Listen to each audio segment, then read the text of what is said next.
So my name is Chris Isbell. I have been in mergers and acquisitions now for a little while. I've been building a team and buying and selling businesses. And, it's been one of those things that I've been eyeing for a long time, even before I got in, really back in 2017. I knew there was an opportunity there. And so having a background in real estate, having a background in door-to-door sales and working on building relationships and working with different personalities, overcoming objections, all that type of thing. I just kind of took those skills and moved them into the mergers and acquisitions space. So it's been a blast up to this point. I have thoroughly enjoyed it, and all the people that I get to meet and work with, and putting together some pretty creative deal structures too. So that's been a lot of fun.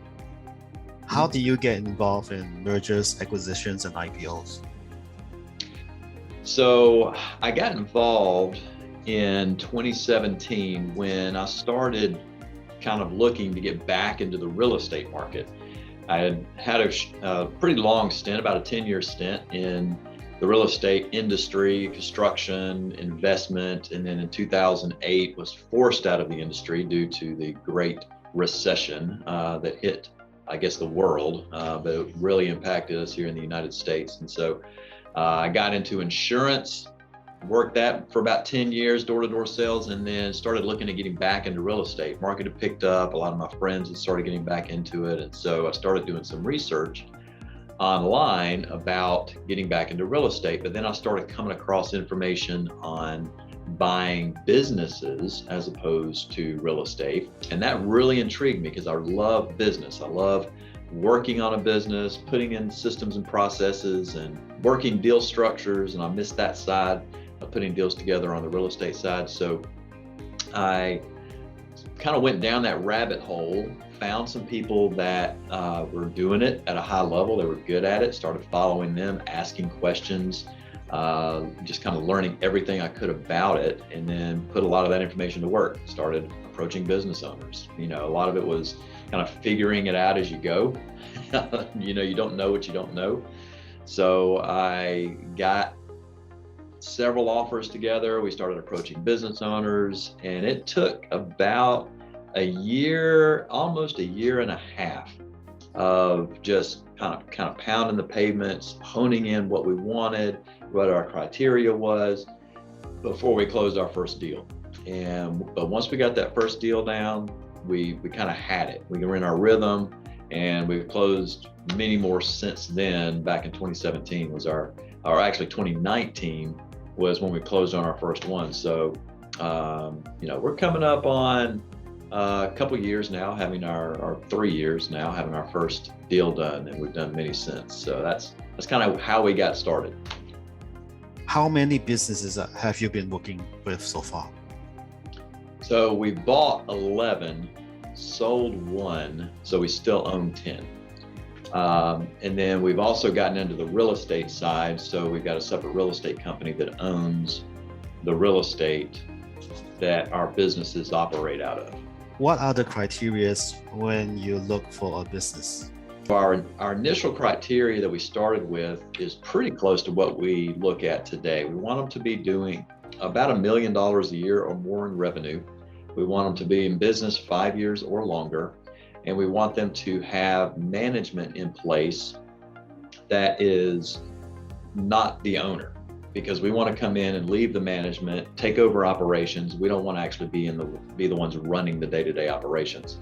We also like industries that we call Amazon-proof or recession-resilient. We want something that can do okay during a recession. A lot of the luxury or retail or things that are the first things people cut whenever they start feeling a pinch in their pocketbook if there's a recession. We didn't want to be in those industries. So, we didn't want to be in things that people spend their extra money on.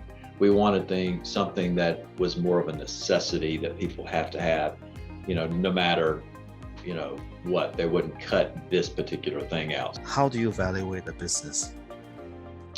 So we look at industry averages. We carve out the real estate. Real estate's pretty easy to evaluate because that's going to be a market value. and you can get comparable sales to justify that.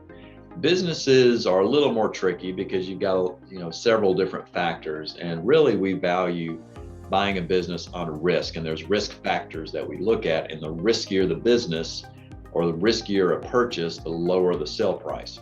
Some of the things that impact risk are, number one, scale, how big is it? Management, who do they have running the place? Systems and processes, is the whole business dependent on the owner? Can the owner leave for 6 months and the business still run without him? Those are the main types of things that we look at. If those are okay, then we of course drill down into the numbers. So we want them to be doing, obviously, at a minimum, a 10 to 12% profit margin, net profit margin after all expenses. Anything below that, it's hard to justify, but that's kind of our metric. And then in valuing the business, we apply a multiple to that, and we typically we apply a multiple to the net profit, and we typically use industry averages. You can find those on, there's lots of websites and publications that list what the latest multiples are. In our space, with the kind of your mom and pop businesses that we look at, we use bizbuysale.com puts out an annual report that lists all of the multiples for all the industries of businesses that were sold through their site. And so 500 different industries that you can look at to kind of get an idea of what you should be paying for a business based off of that multiple. So that's several of the things that we look at in valuing and analyzing the business. So what do you do with the business after you buy them? So we have built an operational team that we operate them. Our goal is to acquire multiple businesses at multiple locations, bundle them under the same umbrella, and then at some point sell off the whole basket, as we call it. And so we have an internal operations team. We've got an HR department, we've got a legal department, we've got the marketing department, we've got the accounting department, we've got all the different functions at the corporate level to be able to oversee the businesses that we're buying. So we've got a maintenance department for all of our facilities. You've got an operationals team with a national manager, regional managers, district managers, the managers at the center levels. So we actually had to build it out. That originally wasn't our intent. We didn't really want to get into the management of it, but we knew we didn't want to do it. So